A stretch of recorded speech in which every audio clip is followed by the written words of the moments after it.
சங்கீதாவுக்கு ஒரு கடந்த காலம் இருக்குது. அதில் வந்து பார்த்தீங்கன்னா ஒரு நடிகரோடு வந்து அவங்க காதல் வயப்பட்டாங்க, இல்லை அந்த நடிகர் வந்து இவங்க மீது சங்கீதா மீது காதல் வயப்பட்டாங்கன்னு சொல்லிட்டு இருக்கோம். உண்மையிலேயே சங்கீதா வந்து மிக சிறந்த மனைவியாக நடந்துட்டாங்களான்னு நான் சொல்ல முடியாது, அது வந்து விஜய் தான் சொல்லணும். மிக சிறந்த மருமகளாக நடந்துக்கிட்டாங்களான்னு சொன்னால் அதை நான் சொல்ல முடியாது. ஆனால் பொதுவான ஒரு பார்வையில் இருந்து மிக சிறந்த தாயாக நடந்துட்டாங்கன்னா கண்டிப்பாக தாயாக நடந்துட்டாங்க. ஏன்னா அது வளர்ப்பு. அந்த மாதிரி பிரபாகருடைய வளர்ப்பு எப்படி இருக்கும், அது வந்து சில விஷயங்கள் தள்ளுமுள்ளு நடந்தால் கூட சொல்கிறாங்க. கேட்டால் வந்து இந்த பையனே விஜய் பையனே போய் வந்து அந்த ஜெகதீஷ் என்ற ஒரு நபரை வந்து புஷியானத்தையும் சட்டையை பிடிச்சி உங்களை என் குடும்பத்தையே கெடுத்துட்டீங்களாடான்னு சொல்லிட்டு தாக்க போனதாகவும் ஒரு தகவல் இருக்குது.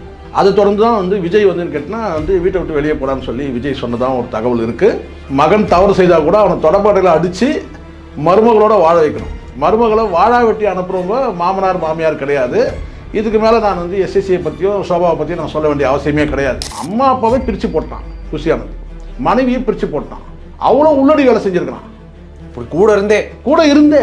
அப்போ வந்து ஏன் இதே வந்து எஸ்எஸ்சி புலம்பெல்லாம் எடுத்து பாருங்கள், புஷியானை பற்றி புலம்பல் தனியாக போடுங்க வரும். அப்படி இருக்கும்போது தான் பிள்ளைகள் விலைக்கு போயிடும். சார் நல்லவனாக இருந்தால் என்ன சார் சரி. இப்போ நான் சொல்கிறேன் சார், விஜய் குடும்பத்தோட சேர்ந்தா என்ன சேரலாம், எனக்கு என்ன சார் வந்து நான் ஏன் சார் சொல்கிறேன். தின்னுங்குழிங்க இருக்கிறானுங்கள்ல அவனாக இருக்க ஏன் இந்த ஜான் ஆரோக்கியகிட்ட நான் பலமுறை சொல்லிட்டேன் எப்படியாவது குடும்பத்தை சேர்த்து வையான்ட்டு. நான் தான் சொன்னேன் குடும்பத்தை சேர்த்து வையா, அம்மா அப்பா மட்டும் இல்லையா பொண்டாட்டி பிள்ளைங்க சேர்த்து வையாது வந்து ஒரு கௌரவமாக வந்து ஒரு தீபாவளிக்கோ ஒரு பொங்கலுக்கோ நீங்கள் போட்டோ வெளியிடுன்னு சொன்னால் என்ன போட்டோ வந்து தெரியுங்களா, திரிஷா கூட சேர்ந்து நாய்க்குட்டி தூக்கி வச்சுருக்கிற மாதிரி போட்டோ வந்துச்சு. நான் கேட்ட போட்டோ வேற. நேயர்களே வணக்கம். இன்று நம்மோடு நேர்கள் பேசுவதற்காக அரசியல் விமர்சகர் திரு சேகர ஜெய்சங்கர் அவர்கள் நம்மோடு இருந்திருக்கிறார். வாருங்கள் அவரோட பேசலாம். சார் வணக்கம். சார் வணக்கம். தமிழக வெற்றி கழகத்தினுடைய மாநாடு நடந்து முடிஞ்சிருந்தது இல்லைங்களா? அந்த மாநாட்டில் பல விஷயங்கள் நம்ம டீகோட் பண்ண வேண்டி இருக்குது. நடிகர் விஜய் அவர்களுடைய பெற்றோர்கள், அதாவது எஸ்.ஏ. சந்திரசேகராக இருக்கட்டும், சோபாமா இருக்கட்டும், அவங்க ரெண்டு பேருமே அங்கே வந்திருந்தாங்க. ஆனால் அவருடைய மனைவியும் அவருடைய மகனும் மகளும் வரவே இல்லையே, என்ன காரணம் வருது? இல்லை, இது நீண்ட காலமாக ஒரு பிரச்சனை ஓடிட்டுருக்கு சார். என்னன்றது முதல்ல உங்களுக்கு சொல்லிடுறேன். நீங்கள் வந்து வெளிப்படையாக நம்ம பேசுவோமே, எல்லா குடும்பத்துலேயுமே வந்து பார்த்திங்கன்னா வந்து கணவன் மனைவிக்கு வந்து ஒரு ஸ்டேஜில் வந்து ஒரு சில விஷயங்களில் கருத்து வேற்றுமை வரும். சராசரியாக எல்லா குடும்பத்துலேயும் அது நடக்கிற விஷயம்னா கணவன் மனைவிக்கு ஒரு சில விஷயங்களை கருத்து வேணும்னா அது எது வேணால் நீங்கள் எடுத்துக்கலாம். ஒரு குறிப்பிட்ட காலத்துக்கு பிறகு வந்து செக்ஸில் வந்து ஒரு கேப் விடலாம். பிள்ளைகள்லாம் வளர்ந்துட்டாங்க, இப்போ நம்ம இது எதுக்கு எல்லாம் கடந்தானே வந்துட்டோம், இப்போ கொஞ்சம் கேப் வந்து விடலாம். ஒரு காரணம் ஒன்று இருக்குது. தொழில் ரீதியாக வந்து ஒரு கணவன் வந்து வேற ஒரு தொழில் ரீதியாக ஒரு பெண்ணோட வந்து நடிக்கிறாரு, இல்லை வேறு வந்து எந்த தொழில் வேணாலும் வச்சுக்கலாம், வேறு இன்னொரு பெண்ணோட அதிக நேரம் அவர் செலவு பண்ணுறாரு, இல்லை வந்து பயணப்படுறாருன்னு சொல்லும்போது அப்போ வந்து கணவன் மனைவிக்கு கருத்து வேற்றுமை வரும். இது வந்து ஆணுக்கும் பொருந்தும் பெண்ணுக்கும் பொருந்தும். நான் சொல்கிறது அப்படியான வந்து கருத்து வேற்றுமை வரும். சொந்த பந்தங்களால் கருத்து வேற்றுமை வரும். அப்பா அம்மாவா, அதாவது மாமனார் மாமியார் இவங்களாலும் கருத்து வேற்றுமை, இப்படி பலவிதமான கருத்து வேற்றுமை வரும். அந்த மாதிரி சராசரியாக வந்த கருத்து வேற்றுமை தான் இது. அது தாண்டி சில பேர் வந்து சொல்லுவாங்க, எப்படி பிரசாந்த் லைஃப்பில் வந்து பார்த்திங்கன்னா வந்து அவங்களுக்கு ஒரு பாஸ்ட் மேரேஜ் இருக்குதுன்னு சொல்லி உங்களுக்கு தெரியும்னு நினைக்கிறேன். கிரகலட்சுமி இருந்தது, அதுதான் டிவோர்ஸை கூட கோர்ட்டுக்கு போச்சு, உங்களுக்கு தெரியும். அதுக்கப்புறம் டிவோர்ஸ் ஆகிடுச்சு. ஸோ இவங்களுக்கு வந்து ஒரு கடந்த காலம் ஒன்று இருக்குது. யாருக்கு கடந்த காலம் இருக்குன்னா சங்கீதாவுக்கு ஒரு கடந்த காலம் இருக்குது. அதில் வந்து பார்த்திங்கன்னா ஒரு நடிகரோடு வந்து அவங்க காதல் வயப்பட்டாங்க, இல்லை அந்த நடிகர் வந்து இவங்க மீது சங்கீதா மீது காதல் வயப்பட்டாங்கன்னு சொல்லிட்டு இருக்கோம். இங்கே இணையத்தில் போய் சங்கீதா காதல்னு சொல்லிட்டு போட்டிங்கனாலே அந்த நடிகர் பேர் வந்துடும். இது நான் வந்து ஆழமாக போக விரும்பலை. எல்லாருக்குமே வந்து ஒரு கடந்த காலம் இருக்கும் சார், யாருக்குமே இல்லாமலாம் இருக்காது. சில பேர் வெளியில் சொல்லுவாங்க, சொல்ல மாட்டாங்க.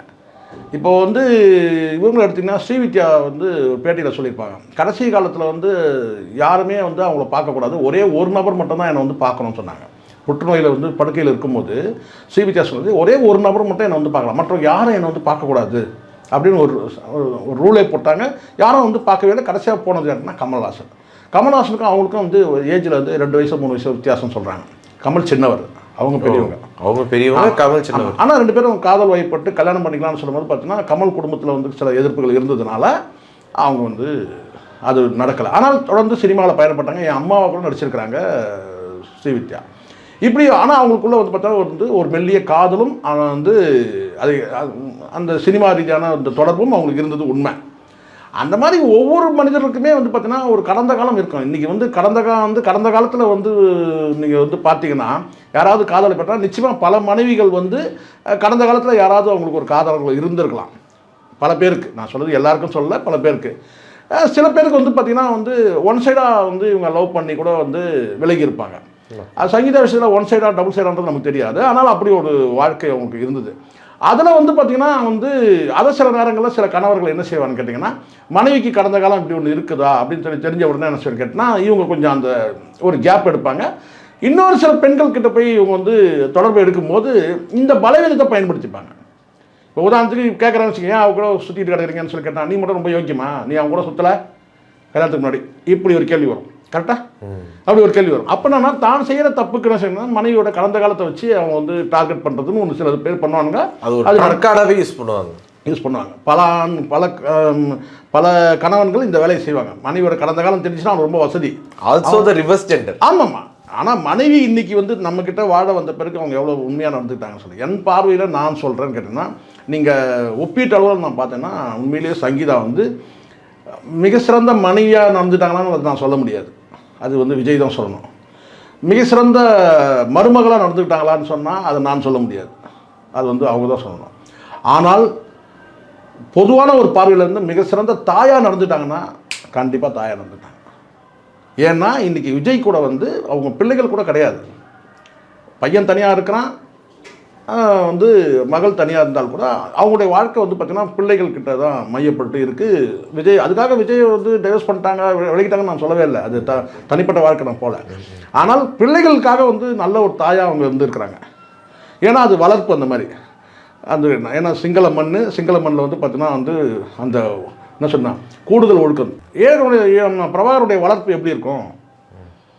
ஒட்டுமொத்த வளர்ப்பு தானே ஈழமே. ஸோ அப்படி இருக்கும்போது வந்து பார்த்திங்கன்னா வந்து சங்கீதா வந்து நம்ம ஒரு ஈழப்பெண், அவங்க ஈழத்தமிழ்ச்சி. அப்போ வந்து ஒழுக்கத்தின் உச்சத்தில் அவங்க இருக்கிறாங்க. பிள்ளைகளை வந்து நல்லபடியாக வந்து அவங்க வளர்த்துட்ருக்குறாங்க. இதுதான் உண்மை. ஸோ இதில் வந்து பார்த்தீங்கன்னா உச்சபட்சமாக கருத்து வெட்டுமே நீயா நானா வரும்போது கேட்டால் அவங்களுடைய இதில் வந்து ஸ்டாண்டில் அவங்க சரியாக இருக்கிறாங்க. அது வந்து சில விஷயங்கள் தள்ளுமுள்ளு நடந்தால் கூட சொல்கிறாங்க. கேட்டால் வந்து இந்த விஜய் பையனே போய் வந்து அந்த ஜெகதீஷ் என்ற ஒரு நபரை வந்து புசியானதையும் சட்டையை பிடிச்சி உங்களை என் குடும்பத்தையே கெடுத்துட்டீங்களாடான்னு சொல்லிட்டு தாக்க போனதாகவும் ஒரு தகவல் இருக்குது. அதை தொடர்ந்து தான் வந்து விஜய் வந்து கேட்டால் வந்து வீட்டை விட்டு வெளியே போடான்னு சொல்லி விஜய் சொன்னதாகவும் ஒரு தகவல் இருக்குது. இன்றைக்கி அந்த தம்பி வந்து வெளியில் தான் இருக்கிறார். தனியாக சினிமா இயக்குனராக தன் சொந்த காலில் நிற்கணும்னு சொல்லிட்டு போராடுறாரு அம்மாவுடைய வளர்ப்பில். இங்கே தாத்தா பாட்டி கூட கிடையவே கிடையாது. இங்கே இருக்கிற சில பேர் நினச்சிக்கிறாங்க சார் மாமனார் மாமியார்னால் என்ன, பல பேர் தெரியல. மாமனார் மாமியார்னால் மகன் தவறு செய்தால் கூட அவனை தொடப்பாடையில் அடித்து மருமகளோடு வாழ வைக்கணும். மருமகளை வாழா வெட்டி அனுப்புகிறவங்க மாமனார் மாமியார் கிடையாது. இதுக்கு மேலே நான் வந்து எஸ்எஸ்சியை பற்றியோ சோபாவை பற்றியோ நான் சொல்ல வேண்டிய அவசியமே கிடையாது. சரி. ஏன்னா குறைஞ்சபட்சம் வந்து பார்த்திங்கன்னா வந்து மருமகளும் பேரப்பிள்ளைகளும் இந்த மாநாட்டுக்கு வரவே இல்லை, நாம் ஏன் போகணும் இதுக்கு அப்படின்ற ஒரு எண்ணம் இல்லாமல் அங்கே இவங்க எப்படி காஸ்டியூமில் வந்தாங்கன்றதெல்லாம் பார்க்கும்போதே தெரியும் இவங்களுக்கு எந்த வசனமும் கிடையாது, எந்த வேதனையோ எந்த வருத்தமும் இல்லைன்றதை அவங்க ரெண்டு பேரும் நீங்கள் பார்த்தீங்கன்னா முடிவு பண்ணலாம். அதில் தெரிஞ்சிருச்சு என்னென்னு கேட்டிங்கன்னா இவங்களுக்கு வந்து மருமகள் மீதோ பேரப்பிள்ளைகள் மீதோ எந்த பற்றுதான் கிடையாது. மாமனார் மாமியார்னால் மருமகளை வாழ வச்சாதான் வந்து மாமியார் மருமகள். வாழாவெட்டியானா வந்து பார்த்தீங்கன்னா வாழாவெட்டியை அனுப்பிட்டவங்க வந்து பார்த்தீங்கன்னா தன்னை மாமனார் பையன் ஏதோ புதுசாக ஏதோ ஆரம்பிக்கிறான் அப்படிங்கிறதுக்காண்டி இருக்கலாம் சார். ஆனால் வந்து இப்போ அவங்களாம் கன்வின்ஸ் பண்ணி வர வைக்கணும். கன்வின்ஸ் பண்ணி வர வைக்கலாமே. அம்மா வர வைக்க மருமகள் கூட வராமல் போகலாம். பேரப்பிள்ளைகளை வர வைக்கலாமே. அப்போ அதிலே தெரிஞ்சிச்சு இவங்களுக்கு வந்து என்னென்னா அந்த மாதிரி ஈடுபாடு இல்லை. அப்போ நீயா நானா போட்டியில் வந்து விஜய் மட்டுமே இல்லை, தங்கை இந்த சங்கீதாவோட இவங்களுக்கும் இருக்குது. நான் வந்து எனக்கு வந்து நியாயப்பறையில் நான் பேசுவேன் சார் ஒரே விஷயம். அப்போ இந்த மாதிரி ஒரு சூழ்நிலை தான் வந்து இப்போ மாநாடு நடக்குது. இந்த மாநாட்டில் உங்களுக்கு தெரியும் கேட்டால் அடுத்தடுத்து கட்சியை தொடங்குறாரு. கட்சி தொடங்கிறதுக்கு முன்னாடி வந்து உங்களுக்கு விஜய் மக்கள் இயக்கம் இருந்து அதை கலைச்சாரு. அதுக்கப்புறம் விஜய் மக்கள் இயக்கம்னு சொல்லிட்டு இவர் புதுசாக உருவாக்கி ரசிகர் மன்றமும் இயங்குது, விஜய் மக்கள் இயக்கம் இயங்குது. அது ரெண்டுத்தையும் சேர்த்து தான் இன்றைக்கி வந்து ஒரு அரசியல் கட்சி உருவாக்குறாரு. முழுக்க வந்து எஸ்எஸ்சியோட முரண்பட்ட போது புஷி ஆனந்த் தான் வந்து இன்றைக்கும் புஷி ஆனந்த் தான் இயங்கிக்கிட்டு இருக்காது. எந்த மனிதனும் புஷி ஆனந்தாக இருக்கட்டும், எஸ்எஸ்சியாக இருக்கட்டும், சோபாவாகட்டும், யாருமே கூட இருக்க இந்த தின்னுங்குழிங்க இருக்கிறானுங்கள்ல அவனாக இருக்கட்டும். ஏன் இந்த ஜான் ஆரோக்கிய சேவைக்கிட்ட நான் பலமுறை சொல்லிட்டேன் எப்படியாவது குடும்பத்தை சேர்த்து வையான்ட்டு. நான் தான் சொன்னேன் குடும்பத்தை சேர்த்து வையா, அம்மா அப்பா மட்டும் இல்லையா பொண்டாட்டி பிள்ளைங்க சேர்த்து வையாது வந்து ஒரு கௌரவமாக வந்து ஒரு தீபாவளிக்கோ ஒரு பொங்கலுக்கோ நீங்கள் போட்டோ வெளியிடுன்னு சொன்னால் என்ன போட்டோ வந்து தெரியுங்களா? திரிஷா கூட சேர்ந்து நாய்க்குட்டி தூக்கி வச்சுருக்கிற மாதிரி ஒரு ஃபோட்டோ வந்துச்சு. நான் கேட்ட ஃபோட்டோ வேறு. சங்கீதா பிள்ளைகள் வந்து மாமியார் மாமனார் அந்த சைடில் இருக்க மாமியார் சொல்லிட்டு ஒரு குடும்ப போட்டோ வெளியிட சொல்லியா அந்த தீபாவளிக்குன்னு சொன்னேன். யார்கிட்ட? போன தீபாவளி சொன்னேன். போனது அது வந்து நான் ட்ரை பண்ணுறேன்னா, அதுக்கப்புறம் வந்து பார்த்தீங்கன்னா ட்ரை பண்ணுறேன்னு தான் சொன்னான். ஐயோ ரொம்ப கஷ்டம் சார் ட்ரை பண்ணுறேன்னா. அதுக்கப்புறம் பார்த்தீங்கன்னா இந்த தீபாவளிக்கு வருது போட்டோ வருது என்னன்னு கேட்டிங்கன்னா நாயை தூக்கி வச்சுருக்கிற மாதிரி போட்டோ விட்றான். நம்ம என்ன சொல்ல முடியும் சார்?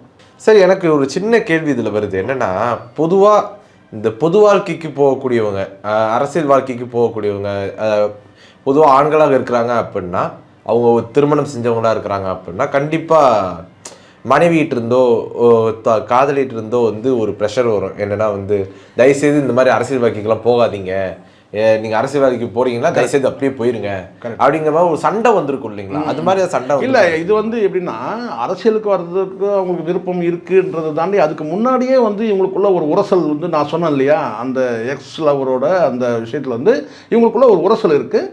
இவருக்கு வந்து பார்த்திங்கன்னா வந்து பல நடிகைகளோட தொடர்பு வந்து ஏற்படுது. யாருக்கு? விஜய்க்கு. சில நடிகைகளுக்கு வைர நெக்லஸ்லாம் வந்து கொடுக்குறாரு, நடிகையோட குழந்தைக்கு வைர நெக்லஸ் போடுறாரு. இப்படி பல விஷயங்கள் நடக்கும்போது மனைவிக்கு தெரியும் தானே தன் கணவன் நடிகைக்கு எப்படி போட்டிருக்காரு அவர். அது அந்த மாதிரி வந்து பல நடிகைகள் அது பேர் சொன்னால் சிக்கலாயிரும். அது வந்து எஸ்எஸ்சி போய் கேட்டிங்கன்னா சொல்லுவார், லிஸ்ட் வச்சிருக்காரு அவர் எந்தெந்த நடிகைகளுக்கு எவ்வளோ செலவு பண்ணியிருக்கிறாருன்றது எஸ்எஸ்சி பணம் தெரியும். அது உண்மையும் கூட. கேட்டேன்னா அப்போது நான் இப்போ என்னுடைய பார்வை என்னன்னு கேட்டால் நடிகைகளுக்கு வந்து ஒரு கிஃப்ட் கொடுக்குறது தப்பான விஷயம் கிடையாது. அது மாதிரி செஞ்சுருக்கலாம். யார்? விஜய் செஞ்சுருக்கலாம். அதுக்கு வந்து குடும்பத்தில் இருக்கிறவங்க எதிர்ப்பு தெரிவிச்சிருக்கலாம். ஏன்னா எஸ்எஸ்சினா ரொம்ப கட்டுப்பாடோடு இருக்கிற மனிதர் தான். அப்படி இருக்கும்போது அவர்கிட்ட வந்து இந்த மாதிரியான விஷயங்கள் பல புலம்பல்கள் அவர்கிட்ட இருக்குது. நீங்கள் எடுத்து பார்த்தா தெரியும். எஸ்எஸ்சி புலம்பல்கள் நீங்கள் போட்டிங்கன்னா அதில் நிறைய வரும். தன் மகனை பற்றி எவ்வளோ புலம்பியிருக்கிறாருலாம் வரும். அந்த மாதிரி கேட்டால் தன் கணவர் வந்து இந்த மாதிரியான ஒரு நடவடிக்கைகளை வந்து இருக்கும்போது அதை வந்து பார்த்தீங்கன்னா நீங்கள் சாதாரண நட்பு இருந்தாலும் கூட அதை வந்து மனைவிகள் அதை ஏற்றுக்க மாட்டாங்க. சினிமா போகிறீங்க நடிக்கிறீங்க அதோட வந்துடணும் அவ்வளோதான். அப்படி தான் வந்து இருப்பாங்க. அதை கடந்து வந்து இந்த மாதிரி இருக்கும்போது இடைவெளி வந்து இயல்பாக வந்துடும் தானே. ஏன்னா பிள்ளைகள்லாம் வளர்ந்துட்டாங்க, அவங்களுக்கு எதிர்காலம் இருக்குது. ஸோ இந்த மாதிரி சூழ்நிலையில் வந்து அவங்க வந்து அந்த கேப் அப்போவே வந்துச்சு. இப்போ நீங்கள் என்ன சொல்கிறீங்கன்னா சினிமா அரசியலுக்கு வந்து பணத்தை எழுந்துட்டாருன்னா ஒன்றும் கிடையாது. பணம் சேர்ந்து இருக்குது, பணம் அழியலை. இப்போ விஜயகாந்த் வந்து பணத்தை வந்து இறைச்சாரு, சொத்துக்களை விற்றாரு, அதெல்லாம் நடந்தது. ஆனால் அதுக்கு பிறகு வந்து சில அரசியல் கட்சிகளோட பேரம் செய்யும் போது பணம் வரவும் உண்டு, செலவு சொத்தையும் அடித்தார். அது இப்போ எம்ஜிஆர் எடுத்துங்க. எம்ஜிஆர் சொல்கிறாங்கன்னா உங்களுக்கு வந்து ஒரு கட்டத்தில் வந்து சொத்துக்கள்லாம் விற்று தான் அரசியல் கட்சி தொடங்கினார். அதனால் வந்து அதுக்கப்புறம் 3 முறை ஆட்சி அமைச்சார். அப்போ வரவு வந்துடுச்சு. அப்போ வந்து கடைசியாக வந்து உங்களுக்கு தெரியும் நினைக்கிறேன், சொத்துக்களை வந்து சில சொத்துக்களை வந்து பொது சேவைக்கும் சில வந்து அண்ணன் குடும்பத்துக்கும் தான் அவர் கொடுத்தாரு. அந்த மாதிரி வந்து கேட்டால் வந்து ஆரம்பத்தில் வந்து ஏன் ஜெயலலிதா அவர்களே வந்து பார்த்தீங்கன்னா வந்து நிதி தள்ளாட்டம் ஏற்படும் போது முன்னாள் அமைச்சர்கள் சில பேர் பணத்தை கொண்டு போய் கொடுத்தாங்க. அப்படி கொடுத்த பல பேர் என்னால் சொல்ல முடியும். இப்போ சொன்னால் புயல் வீசும். ஜெயலலிதா அவர்கிட்ட பணம் இல்லை. அதிமுக அந்த கட்சி வந்து அவங்க கைக்குள்ளே வரும்போது பார்த்திங்கன்னா பெரிய வந்து கோடீஸ்வரங்க யாரும் கிடையாது. சசிகலாலாம் சாதாரண குடும்பம் தான் இருந்தாங்க அன்னைக்கு. ஆனால் பெரிய பணம் வந்து பார்த்திங்கன்னா முன்னாள் அமைச்சர்கள் சில போய் பணத்தை கொண்டு போய் கொட்டினாங்க. அதுக்கப்புறம் அவங்க வந்து நிமிந்துட்டாங்க. பல ஆயிரம் கோடி சொத்து அதுக்கு பிறகு வந்து அது வேறு. இந்த மாதிரி கேட்டால் இப்போ வந்து பண்ணால் விஜய்க்கு வந்து பார்த்தீங்கன்னா வந்து சினிமா சம்பாதிச்ச சொத்து எதுவுமே வந்து பண்ணவே இல்லை. இன்றைக்கும் வந்து பார்த்திங்கன்னா அந்த மாநாட்டுக்காக வந்து வசூல் பண்ணது பல கோடி ரூபாய். அந்த கோடிகளை செலவு பண்ணாமல் வந்து ஆதவர்ஜுனா தலையில் மிளகா அரைச்சாங்க. காரணம் கேட்டால் அவங்ககிட்ட கொள்ளடிச்ச பணம் தானே, லாட்டரியில் கொள்ளடிச்ச பணம் தானே, கஷ்டப்பட்டா சம்பாரிச்சான். சொல்கிறது யார்? Bussy Anand statement. அப்போ வந்து பார்த்தீங்கன்னா அதுதான் ஆதவர்ஜுனாவுக்கு தான் கேட்டால் இந்த மாநாடு நடத்துறதுக்கு வந்து எதுவும் கட்சி வந்து தனிப்பட்ட எல்லாமே நான் தான் பணம் செலவு பண்ணணும்னு சொல்லும் போது ஆதவர்ஜுனா செலவு பண்ணும்போது புஷி ஆனந்துக்கு என்னன்னு கேட்டிங்கன்னா இவன் லாட்டரியில் கொள்ளடிச்ச பணம் தானே செலவு பண்ணுறான்ற அந்த எண்ணம் இருக்குது. ஆனால் மாநாட்டுக்காக வசூல் பண்ண பணத்தை வந்து பார்த்திங்கன்னா மாநாட்டுக்கு செலவு பண்ணவே இல்லை. அதுதான் அங்கே வந்து சண்டை ஓடிட்டு இருக்குது. அப்போ வந்து எதுக்காக வந்து செலவு பண்ணால் அப்போ வந்து புஷியான சொல்லி கேட்டால் இது வந்து மாநாட்டுக்காக கொடுக்கல, இது கட்சி நிதி, கட்சிக்கான நிதி, இது மாநாட்டு நிதி கிடையாது. அப்போ அங்கே வந்து பார்த்தீங்கன்னா வந்து ஆதவர்ஜுனா வந்து அவன் தலையில் மிளகா அரைச்சிட்டாங்க. அவன் வந்து பார்த்தீங்கன்னா அவன் பண்ணிட்டான், இந்த செலவு பண்ணிட்டான். சரி, எனக்கு ஒரு சின்ன கேள்வி இருக்குது சார். என்னென்னா ஆதவர்ஜுனா இவ்வளோ செலவு பண்ணுறான்னு சொல்கிறீங்க. ஆனால் ஆதவர்ஜுனா வந்து லாட்ரி, அவங்க குடும்பம் லாட்ரி மார்ட்டினுடைய குடும்பம் அப்படிங்கிறதெல்லாம் நம்ம எல்லாருக்குமே தெரிஞ்சது தான். ஆனால் அவங்க குடும்பத்தினரே ஆதவர்ஜுனாவை ஆதரிக்கவே இல்லையே சார். நல்லா புரிஞ்சுங்க. நீங்கள் இதுதான் உங்களுக்கு தெரிஞ்சது இதுதான். நீங்கள் ஒருபோதும் இப்படி நினைக்காதீங்க. மார்ட்டின் குடும்பத்தை நீங்கள் எடுத்ததுனால நான் சொல்கிறேன். மார்ட்டின் குடும்பத்தில் இன்றைக்கி வந்து 10 பேர் இருக்கதான் வச்சுக்கோமே.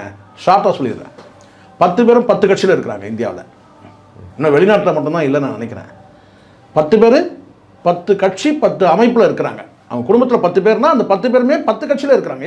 எதுக்கு குடும்பத்தோட சொத்தை பாதுகாக்க தான். இப்போ நானே சொல்கிறேன், உங்ககிட்ட வந்து பார்த்தீங்கன்னா ஒரு 1000 கோடி உங்ககிட்ட வந்துச்சுன்னா நீங்கள் ஒரே ஆளாக வச்சுட்டா பிரச்சனை. அப்போ அந்த பணத்தை நீங்கள் என்ன செய்வீங்க? குடும்பத்தில் இருக்கிறவங்க யாருக்கிட்டையாவது அவங்க பேரில் போட்டு வைப்பீங்க. பினாமி, அதுதான் பினாமி. இப்போ ஆதவர்ஜனா கிட்ட வந்து பார்த்தீங்கன்னா சார் பல லட்சங்களை சொல்கிறாங்க வந்து சொத்து இருக்குன்றாங்க. இப்போ ஆதவர்ஜனா கிட்ட வந்து பார்த்தீங்கன்னா வந்து தோராயமாக சொல்கிறேன், ஏதோ ஒரு குறிப்பிட்ட இவர் சொல்கிறார்ல 200 கோடி வந்து விட்டுட்டு வராரு தலைவர் அப்படின்னு சொல்லி அவர் 19 சொல்கிறாரு. 200 கோடி இருந்தால் இவர் என்னாரா சம்பளம் வாங்கும்போது, விஜய் சம்பளம் வாங்கும்போது. ஆனால் சொல்கிறாரு. இப்போ நம்ம சொல்கிறோம் என்னன்னு கேட்டால் ஆதவர்ஜனா கிட்ட ஒரு 2000 கோடி சொத்து இருக்குது. ஏன்னா லட்சம் கோடியில் வந்து மார்ட்டின் சொத்துன்னு சொல்கிறாங்க. அப்படிங்கும்போது ஆதவர்ஜனா கிட்ட எவ்வளோ இருக்கணும்? ஒரு 10,000 கோடி, ஒரு 5,000 கோடி இருக்குது. அது அவர் என்ன பண்ணுவார்? அப்போ வந்து பார்த்தீங்கன்னா இந்த மாதிரி ஏதாவது செலவு பண்ணிவிட்டு 25 கோடி செலவு பண்ணிட்டு 50 கோடி சொல்லி சொல்லலாம். சரி சொல்கிறேன் நான். இப்போ ஏன் வந்து விசிகா விட்டு இங்கே வந்தார்? விசிகாவில் போய் ஒரு எம்பி ஆகிடலான்னு பார்த்தாரு, அது நடக்கலை. டிஎம்கே ட்ரை பண்ணார், நடக்கலை. இப்போ வந்து இங்கே டிவி கேட்க வந்தார். இன்னும் வந்து தலைவருடைய கொள்கையில் அப்படியே ஈர்க்கப்பட்டு வந்தாரா நான் கேட்குறேன். அப்படியே விஜய் கொள்கையெல்லாம் இன்னும் கொள்கையே என்னன்னு தெரியல. இப்போ அவங்களுக்கு சொற்ப பணம் சார், இது எது சொற்ப பணம்? இந்த டிவி தாவேக்கா 25 கோடி சொற்ப பணம். அது டீ சாப்பிட்ற செலவு ஆதவர்ஜனாக்கு, அவ்வளோதான். 5,000 கோடி இப்போ சொத்து இருக்கும்போது கட்டினா ஒரு 25 கோடி ஒரு 50 கோடி பண்ணுறதுல என்ன சார் பெரியது? என்னென்னா நான் இவ்வளோ செலவு பண்ணுறேன், ஆனால் நான் 2வது இடம்ன்றது எனக்கு வந்து வரல. இப்போ புஷி ஆனந்தை அம்பலப்படுத்திட்டாங்க, ரைட், ஓகே, அவன் வந்து ஃபேக்கு வந்து பண்ணான்னு சொல்லிட்டு. ஆனால் புஷி ஆனந்த் விரட்டலையே, இன்னும் புஷி ஆனந்த் அங்கே தான் இருக்கிறான். சரிங்களா? அப்போ அங்கே 2வது இடம் வந்து யாருக்குன்றதுல அங்கே தள்ளுமுள்ளு நடக்குது. ஒரு பக்கம் இன்னொருத்தர் ஐஆர்எஸ் வந்துருக்காம அவன் ஒருத்தன் அண்ணாமலை வந்து அந்த கட்சியில் வந்து தலைவர் ஆகிட்டார். சசிகாந்த் செந்தில் வந்து காங்கிரஸில் வந்து பார்த்தீங்கன்னா அவர் எம்பி ஆகிட்டார். நான் இங்கே வந்து நான் இங்கே போண்டி ஆகிட்டேன்றான். இன்னும் இப்போ தான் வந்துருக்கிறான். ஒரு திறமையில் ஒரு அப்புறம் ஏதாவது சொல்லிவிடுவேன் நான். ஒன்றும் கிடையாது. ஒழுங்காக நாரிப்பட ஒழுங்காக அந்த இருக்கிற தொழிலை பார்த்துட்டு பழப்பை பார்த்துட்டு இல்லாமல் ரிசைன் பண்ணிட்டு வந்துட்டு கட்சிக்கு வந்துட்டு எனக்கு முக்கியத்துவம் இல்லை. அண்ணாமலை ஆயிடுவேன் நீ. அண்ணாமலை வந்து எவ்வளோ வேலை செஞ்சு தான் இன்றைக்கி மாநில தலைவராக நிற்க முடிஞ்சது. அதுவும் அவர் கவுத்துட்டாங்க, போயிடுச்சு. சசிகாந்த் செந்தில் வந்து பார்த்தீங்கன்னா எவ்வளோ காலம் புலம்புனாரு. அதுக்கப்புறம் காங்கிரஸ் வந்து கர்நாடகாவில் போய் அவருடைய திறமையெல்லாம் வந்து அங்கே ஒரு ரூல் ஃபார்ம் பண்ணாங்க. கர்நாடகா அது ரூல் ஃபார்ம் பண்ணதில் இன்றைக்கி கர்நாடகா அரசு வந்து ரூல் ஃபார்ம் பண்ணதில் முக்கிய நபர் யார்? சசிகாந்த் செந்தில்.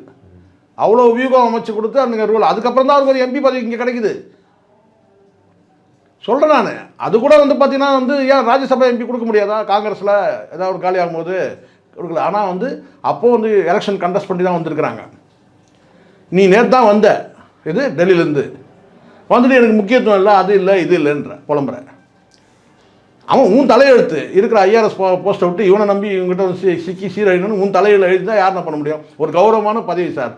நான் சொல்கிறேன், இன்றைக்கி அரசியல்வாதி ஆகிட்டு இருக்கலாம் சசிகாந்த் செந்தில், அண்ணாமலை சார். ஆனால் அந்த ஐபிஎஸ் எவ்வளோ பவர்ஃபுல் போஸ்ட் தெரியுமா? ஐஆர்எஸ் ஐஏஎஸ் எவ்வளோ பவர்ஃபுல் போஸ்ட் ஆகுது. இந்த அரசியல்வாதிலாம் குப்பை சார் இதெல்லாம். உங்கள் தலையெழுத்து இந்த குப்பையில் வந்து ஊழணும்னு இருக்கீங்க. அந்த சாக்கடையில் வந்து நீச்சல் அடிக்கணும் உங்கள் தலையெழுத்து இருக்குது, நீங்கள் வந்து எடுக்கிறீங்க. அதானே உண்மை? அதானே சார் உண்மை? என்ன உங்களுக்கு வந்து பார்த்தீங்கன்னா இது ஒரு பெருசாக. ஆனால் இங்கே வந்த பிறகு தான் தெரியும் அங்கேயே நிம்மதியாக இருந்திருக்கலாம் போல இருக்குது. இது அழகாக மாதம் சம்பளம் கொடுத்துருப்பான், பெரிய கோட்டஸ் கொடுத்துருப்பான், நல்ல ஒரு அதிகாரத்தோட ஜாப் இல்லை திருநா எனக்கு நானே வச்சுக்கிட்டு ஆப்பு. அதை வந்து அவன் 2 பேரும் ஒப்பிட்டு இவன் ஒரு பக்கம் எனக்கு முக்கியத்துவமே இல்லை. அங்கே எவனுக்குமே முக்கியத்துவம் இல்லை. ஜான் ஆரோக்கியசாமிக்கிறான்னு கேட்டால் வந்து பிரைமரி ஃபோர்ஸாக வந்து விஜய் இருக்கணும், கட்சியில் முதன்மை சக்தியாகவும் இருக்கணும், நம்பர் 1ஆகவும் இருக்கணும். நம்பர் 2 யாருமே இருக்கக்கூடாதுன்றது அவனுடைய எண்ணம் எனக்கு தெரியும். ஜான் ஆரோக்கியசாமியோட மைண்ட் செட் எனக்கு தெரியும். சீமானா தான் பண்ணுறாரு. முதல் 2வது சக்தின்னு வந்தால் என்ன தெரியுமா நடக்கும் தம்பி? நான் சொல்லிட்டேங்களா? சூப்பராக வந்து டிவைட் பண்ணுறானுங்க, சூப்பராக அவங்களை பிரித்து மேய்ஞ்சிடுவானுங்க. கட்சி 2வது நபர்னு ஒரு வந்தாச்சுனாலே வந்து பார்த்தீங்கன்னா அவங்கள வந்து ஈஸியாக வந்து பார்த்தீங்கன்னா விஜயகாந்த் வந்து பார்த்தீங்கன்னா 2வது நபராக யாரையுமே காட்டில் தான். ஆனால் அதில் இருக்கிற எம்எல்ஏக்களை கொண்டு போய் பிரித்து கொண்டு போய் என்ன செஞ்சாங்கன்னா தனி பார்ட்டியாக 2வது நபர்னு காமிச்சாலே வந்து பார்த்தீங்கன்னா அது கண்டிப்பாக வந்து பிரேக் பண்ணுறது ஈஸியாக பண்ண. கடந்த காலத்தில் பேசுவாங்க. ஆமாம், சந்திரபாபு நாயுடும் என்டி ராமராவும் மாமனார் மருமகன் சார். ஆனால் ஒரு கட்டத்துக்கு மேலே என்னாச்சு? கட்சி விட்ட வந்துச்சா இல்லையா? அதே செல்வாக்கில் தான் இருந்தார். இப்போ முலாயம் சிங் யாதவ் எடுத்துங்க, அவர் வந்து மகன் வந்து அகிலேஷ் யாதவ். தன் மகனே வந்து பார்த்தீங்கன்னா கட்சியை கைப்பற்றி அப்பா வந்து செல்லா காசாகிட்டு உங்களுக்கு தெரியும் நினைக்கிறேன்.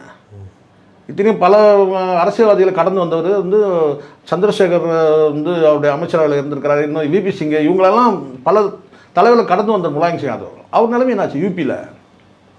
யூபியை பல முறை கூறு போட்டாங்க தெரியும். கூறுனா என்ன பிரித்தாங்க மாநிலங்கள் பிரிக்கும் போது வந்து பார்த்தா இந்த பாட்டு தனியாக எடுத்துங்க. செல்வாக்கை குறைக்கணுன்றதுக்காகவே அதிகாரத்தை குறைக்கணுன்றதுக்காக பல முறை வந்து கட்டினா அந்த யூபி வந்து பிரிக்கப்பட்டது. நிர்வாக வசதின்னு சொல்லிட்டு காங்கிரஸால் பிரிக்கப்பட்டது. அப்படின்னா அவர் நின்னார் யூபியில். அவர் நிலைமை என்னாச்சு? இப்போ ராமதாஸ் எடுத்துங்க. ராமதாஸ் வந்து பார்த்தீங்கன்னா தன்னுடைய மகனை வந்து 2வது அடையாளப்படுத்தினார். விளைவு என்னாச்சு? இப்போ அவரே போராடுறாரு. அவரே வந்து நான் வந்து என் பார்வைக்கு அப்புறம் போல சேர்ந்து டானகம் வச்சு 2 கட்சி ஆக்குறாங்க போல. ஆனால் 2 ஆகுதில்ல. நான் நினைக்கிறேன் அப்போ போல 2 பேர் வச்சுக்கிட்டா 2 கட்சி நம்மளே வந்து ஒரு எதிர்கட்சியாக இருந்துக்கலாம். நம்ம கட்சிக்குள்ளே ஒரு எதிர்கட்சி நாமளே இருந்துக்கலாம்னு சொல்லிட்டு கூட 2 கட்சியாக கூட ஆகலாம். ஆனால் எப்படி இருந்தாலும் 2 ஆகுது இல்லை. அதனால தான் இப்போ விசிகெல்லாம் ஏன் 2வது நபராக அடையாளம் காட்டவே இல்லை? வன்னி அரசு வந்து நீங்கள் ஏதாவது நீங்கள் வந்து ஒரு முறை நான் விமர்சனம் பண்ணேன் சார், நியாயமான விமர்சனம். வந்து பாஷா பாய் இறந்தார் இல்லையா, அந்த கோவை குண்டு வெடிப்பு, அதை வந்து ஒரு இரங்கற்பா. ஆமாம், இரங்கற்பா வாசிச்சார். யார்? வன்னியரசு. ஐயோ பாஷா பாய் நீங்கள் கொடும் சிறையில் வாடினீரே, தனிமை சிறையில் வாடினீர், ஏதோ வாழ்த்து பண்ண. அப்போ நான் சொன்னேன்னு கேட்டேன்னா, தொடர் குண்டு வெடிப்பில் வந்து பல பிள்ளைகள் இறந்தாங்க. அதில் வந்து பட்டியல் வகுப்பு சார்ந்த பிள்ளைகள் கூட இறந்தாங்க. எண்ணற்ற உயிர்கள் வந்து அதில் வந்து பல பேர் வந்து இறந்து போனாங்க. அப்படிப்பட்ட நபருக்கு போய் நீங்கள் இரங்கப்பா வாசிக்கிறீங்களே, இல்லை கடந்து இல்லை போகணும். சரி, அப்படியே நீங்கள் இரங்கப்பா வாசிச்சா கூட அவருக்கு என்ன நீங்கள் செஞ்சீங்க, அந்த பாஷா பாய்க்கு நீங்கள் என்ன செஞ்சீங்கன்னு சொல்லிட்டு நான் விமர்சனம் பண்ணது. யாரை? வன்னியரசை. அப்போ தான் தெரியுது வன்னியரசுக்கு கட்சிக்குள்ளே அவ்வளோ எதிர்ப்பு இருக்குது. பல பேர் எனக்கு ஃபோன் போட்டு என்ன சொல்லி கேட்டனா, சார் சூப்பராக பேசுகிறீங்க சார், நான் வந்து நீங்கள் யாருன்னு கேட்டால் கட்சியையும் வந்து பொறுப்பையும் கூட சொல்கிறாரு வெளிப்படையாக. சில பேர் சொல்கிறாங்க, சில பேர் வெளிப்படையாக வந்து பொறுப்பையாக சொன்னாங்க, நான் இந்த மாவட்டத்தில் என்னவாக இருக்குன்னு சொல்லிட்டு. நல்லா பேசுனீங்க சார், தலைவருக்கெல்லாம் இதில் விருப்பமே கிடையாது சார் அப்படின்னு சொல்லிட்டு. அப்போ தான் நினச்சிட்டேன் வன்னியரசுக்கு அவ்வளோ எதிர்ப்பு இருக்குல்ல. இத்தனைக்கும் வந்து விசிகால 2வது அடையாளமாக வந்து சாதாரணமாக பார்க்கப்படுறது நான் சொல்லலை. அப்போது முதல்ல சொன்னோன்னா யார்? அண்ணன் திரும்ப தான். அவர் தான் பிரைமரி ஃபோர்ஸு, அவர் தான் ஒன்லி ஒன் லீடர். ஆனால் வந்து பார்த்திங்கன்னா அடுத்தது அப்படின்னு பார்த்தோம்னா கொஞ்சம் பேர் வந்து உங்களுக்கு தெரியும் கேட்டால் ரவிக்குமார் கூட சொல்லுவாங்க. ஆனால் வன்னியரசு சொல்லுவாங்க. அடுத்ததுன்னா அதிகாரப்பூர்வ செய்தினா வன்னியரசு. ஆனால் அந்த வன்னியரசுக்கும் வந்து பார்த்தீங்கன்னா எதிர்ப்பு இருக்குது. அப்போ அந்த அளவுக்கு வந்து அண்ணன் கட்சியை வந்து கரெக்டாக கொண்டு போகிறாரு. யார்? அண்ணன் திருமா. இல்லைன்னா இவன் ஈஸியாக டிவைட் பண்ணுறோம். அவருக்கு தெரியுது அண்ணன் வந்து அறிவாளி. யார்? அண்ணன் திருமா. யாரையும் 2வது நபராக அடையாளம் காட்டி அவனுக்கு செல்வாக்கு கொடுத்துட்டோம்னா அவன் ஈஸியாக கட்சியை துண்டாடுவான். இது வந்து அரசியலில் இருக்கிற ஒரு ஃபார்முலா, பொலிட்டிக்கல் ஃபார்முலா. யாரும் 2வது நபர். ஆனால் ஜான் வந்து ரொம்ப தெளிவாக இருக்கிறார் அந்த விஷயத்தில். வந்து ஜான் எனக்கு தெரியாது, ஜான் ஒரு அறிவாளி. அவன் வந்து க்ளீனாக தெளிவாக இருக்கிறான்னு கேட்டால் 2வது நபர் எவனும் நீங்கள் சரி எது நான் இருக்கிற வரைக்கும் 2வது நபர் எவனே உருவாக்க மாட்டேன்றதுல தெளிவாக இருக்கிறான். அதை வந்து அவர் தான் இவரை கண்ட்ரோல் பண்ணுறாரு. ஆமாம், புஷி ஆனந்த் வந்து ஆரம்பத்துலேருந்து நறுக்கிறான். என்கிட்டயே பல முறை சொல்லியிருக்காரு. அந்த புஷி ஆனந்தோட இந்த நடவடிக்கை வந்து சொல்லியிருக்காரு. நான் கடுமையாக வந்து எதிர்க்கும் போது சொல்லுவார், நீங்கள் கண்டினியூ பண்ணுங்கள், கரெக்டு தான், நீங்கள் பேசுறது கரெக்டுன்னு சொல்லுவார். ஏன்னு கேட்டிங்கன்னா விஜயை கவிழ்த்துட்டு யார் வேணாலும் கவிழ்க்கலாம்ல, புஷி ஆனந்த் கவிழ்க்க மாட்டானா? நான் கேட்குறேன். இல்லை, அந்த அபிப்பிராயம் எல்லாருக்கும் சார். என்னுடைய அம்மா அப்பாவே பிரித்து போட்டான் புஷி ஆனந்த், மனைவியை பிரித்து போட்டான். அவ்வளோ உள்ளடி வேலை செஞ்சுருக்கிறான். கூட இருந்தே. அப்போ வந்து இதே வந்து எஸ்ஐசி புலம்பெல்லாம் எடுத்து பாருங்கள், புஷியானை பற்றி புலம்பல் தனியாக போடுங்க, வரும். அப்படி இருக்கும்போது தான் பிள்ளைகள் விலைக்கு போயிடும். சார் நல்லவனாக இருந்தால் என்ன சார் சரி? இப்போ நான் சொல்கிறேன் சார், விஜய் குடும்பத்தோடு சேர்ந்தா என்ன சேர்னா எனக்கு என்ன சார் வந்து நான் ஏன் சார் சொல்கிறேன்? நான் சொன்னேன், சண்டையை போட்டு அவங்ககிட்ட ஜான்வாரி சொன்னேன், ஏங்க நீங்கள் முதல்ல வந்து குடும்பத்தோடு சேர்ந்து ஒரு ஃபோட்டோ வெளியிட்டு சொல்லுங்கள். அதனால் அசிங்கமாக தனி ஃப்ளைட்டில் வந்து ஒரு நடிகையோட பயணம் போடுறான். இங்கே பல பேர் வந்து தாறுமாறாக பேசுகிறாங்க. அசிங்கமா இல்லையா? முதல்ல குடும்பத்தோடு சேர்ந்து இருக்கிற மாதிரி ஒரு ஃபோட்டோ வந்து வெளியிட்டு சொல்லுங்கள். அவன் லிப்லா கால குடும்பமே கெட்டு போச்சுன்னு ஒருத்தன் பேசுகிறான். இப்படி பல பிரச்சனை இருக்குது. முதல்ல குடும்பத்தோடு சேர்ந்து ஒரு ஃபோட்டோ வெளியிட்டு சொல்லுங்கள். யாருமே கூட வேணாம், அப்பா அம்மா கூட வேண்டாங்க, மனைவி பிள்ளைகளோடு சேர்ந்து ஒரு ஃபோட்டோ வெளியிட்டு சொல்லுங்கள், ஒரு வீடியோ வெளியிட்டு சொல்லுங்கள். முடியாதுன்ட்டு. அப்புறம் முடியாதுன்னா அப்புறம் உங்கள்கிட்ட உனக்கு எனக்கு என்ன உறவுன்னு சொல்லிட்டு அந்த ஜான்கிட்ட நான் பேசுகிறேன். நீ எவ்வளோ பெரிய கொம்பனாக இருந்தால் நீ பெரிய வியூக அமைப்பாளர், எனக்கு என்ன வந்து என் மயிருக்கு நான் வந்துட்டு நான் கேட்குறேன். நல்ல விஷயத்தானே நம்ம சொல்கிறோம், நல்ல விஷயம் தானே சொல்கிறோம். அப்புறம் எதுக்கு நீ நானும் உறவாடணும்? அரசியல் அவன் என்ன ஆனால் எனக்கு என்ன வந்து அவன் முதலமைச்சர் ஆகட்டும் என்ன ஆகட்டும், எனக்கு என்ன அவன் முதலமைச்சர் ஆகட்டும், நான் நிதி அமைச்சர் ஆக போகிறேன். எனக்கு அந்த என்னமே ஆசையே கிடையாது. ஒரு குடும்பம் நல்லா இருக்கணும் தான் நம்ம சொல்கிறோம். ஸோ அதனால் வந்து எனக்கு அதில் வந்து கருத்து வேற்றுமை. அதனால தான் நான் வந்து அதுக்கப்புறம் ஜான்கிட்ட நான் பேசுறதே கட் பண்ணிட்டேன். இவன் எதுக்கு வேஸ்ட்? இவன் வந்து இவன் ஒரு கூலி ஆள் போல இருக்கு. இவனுக்கு வந்து தனிப்பட்ட முறையில் அக்கறைலாம் கிடையாது இவனுக்கு. அப்போ இவரையும் யாரோ ஒருத்தர் கண்ட்ரோல் பண்ணுறாங்க. அது இல்லை சார், அப்படி கிடையாது. இவனுக்கு என்ன நினைக்கிறான்னா, அரசியல் ரீதியாக இவனுடைய வேலை என்னன்னு பார்க்குறான். யார்? ஜான். அவனை வந்து முதலமைச்சர் ஆகணும், அதுதான் அதுதான் இவனுக்கு சம்பளம். அவன் குடும்பத்தை எக்கடி போனால் என்னன்றது இவனுக்கு. ஆனால் நமக்கு அப்படி கிடையாது. நம்ம குடும்பமும் நல்லா இருக்கணும். அந்த தலைவர்னா ஒரு குடும்பமும் நல்லா இருக்கணும்னு நம்ம நினைக்கிறோம். சரிங்களா? அதுதான் பலம். நம்மளுடைய எண்ணம் வந்து நமக்கு சுத்தமாக இருக்குது, அவ்வளோதான். நம்ம வந்து பார்த்தீங்கன்னா வெறும் தலைவராக மட்டும் இல்லை, தலைவராக இருந்தால் கூட அந்த குடும்பம் கூட வந்து நம்ம தலைவராக ஏற்றுக்கலாம், அது ஒரு விஷயம். ஆனால் ஒரு பொதுவான பார்வை பக்கம் கேட்டால் ஒரு குடும்பம் வந்து பிரியக்கூடாது. நல்ல குடும்பம் தானே, எப்படி இருந்தாலும் நல்ல பெண் தானே. இங்கே கடந்த காலம்னா எல்லாருக்கும் இருக்குது சார், அதில் தப்பிக்க முடியாது. யாரும் ஏதாவது ஒன்று சின்ன ஒரு வந்து பார்த்திங்கன்னா வந்து ஒரு காதல் வாய்ப்பட்டுலாம் வந்து ஏதாவது ஒரு வகையில் வந்து பார்த்திங்கன்னா வந்து ஒரு என்ன சொன்னால் வந்து ஒரு அட்ராக்ஷனில் கூட இருந்திருக்கலாம், பழகிருக்கலாம், ஸ்கூலில் படிச்சிருக்கலாம், ஒன்றா போய் பேசிருக்கலாம், ஒன்றா வண்டியில் போயிருக்கலாம். இதெல்லாம் கடந்த காலத்தில் இருக்கும். எல்லாத்தையும் நீங்கள் வந்து பார்த்தீங்கன்னா அது வந்து ஸோ இன்றைக்கி வந்து தன் 2 பிள்ளைகளுக்கு தாயாக இருக்கிறாங்க, குடும்பத்தை நல்லா பார்த்துக்கிறாங்க. அதுதான் நீங்கள் பார்க்கணும். அப்போ நீங்கள் வந்து போகிறீங்க வந்து பார்த்தீங்கன்னா வந்து உங்களுக்கு பின்னாடியே வந்து ஒரு ஆள் அம்சா எப்படி இருக்கும், விஜய் எங்கே போகிறாரு எங்கே வராருன்னு சொல்லிட்டு. ஸோ இது எல்லாமே வந்து பார்த்தீங்கன்னா உங்களுக்கு கல்யாணமான பிறகு வந்து பார்த்தீங்கன்னா வந்து இப்போ வந்து இந்த சினிமாவில் இருக்கிறவங்க வந்து நீங்கள் 100% கேரண்டி கொடுக்கவே முடியாது. அது விஜயாக இருக்கட்டும், வந்து யாராக இருக்கட்டும். ஸோ அதனால் இதுதான் இங்கே விஜய் சுற்றி நடக்கக்கூடிய விஷயங்கள். இன்றைக்கி ஒரு அரசியல் கட்சிக்கு வந்துட்டு நீங்கள் வந்து நாளைக்கு நீங்கள் வந்து என்ன கூட ஆகுங்க, நீங்கள் எதிர்கட்சி ஆகும் முதலமைச்சர் என்ன வேணால் ஆகிட்டு போங்க. ஆனால் நீங்கள் யாரெல்லாம் ஃபாலோ பண்ணுறதா எடுத்துங்க. விஎன் ஜானகிக்கு கடந்த காலம் இருக்குது, எம்ஜிஆரை கடந்த ஒரு காலம் இருக்குது. ஆனால் எம்ஜிஆரோட வந்து மனைவியாக கடைசி வரைக்கும் பார்க்கப்பட்டாங்களா இல்லையா? எம்ஜிஆரோட மனைவினா ஜானகி. ஆனால் ஜானகிக்கு ஒரு கடந்த காலம் ஒன்று இருக்குது, யாருக்காவது தெரியுமா? அதே மாதிரி வந்து பார்த்தீங்கன்னா ஜெயலலிதாவுக்கு வந்து பார்த்தீங்கன்னா முதலமைச்சர் ஜெயலலிதாவுக்கு ஒரு கடந்த காலம் இருக்குது, தெரியுமா? சோபன் பாபுவோட ஒரு கடந்த காலம். இப்படி எல்லாருக்குமே கடந்த காலம்னு ஒன்று இருக்குது தலைவர்கள் எல்லாமே. ஆனால் ஆட்சி அதிகாரத்துக்கு வந்த பிறகு அவங்க எப்படி நடந்துக்கிறாங்கன்றது தான் கேள்வி. ஆனால் கடந்த காலம் பார்த்தீங்கன்னா வந்து சொல்லுவாங்க, சுற்றம் பார்க்கில் குற்றம் இல்லைன்னு. நான் சொல்கிறேன், சுற்றம் பார்க்கின் குற்றம் உண்டு. நாம் தான் கலந்து வந்து போயிட்டு நம்ம எப்படி நம்மளை நிர்மாணிக்கணுன்றதை நம்ம தான் முடிவு பண்ணணும். உங்களுடைய நேரத்தை ஒதுக்கி எங்களோட கருத்துக்களை பந்தமைக்கு நன்றி. நன்றி சார்.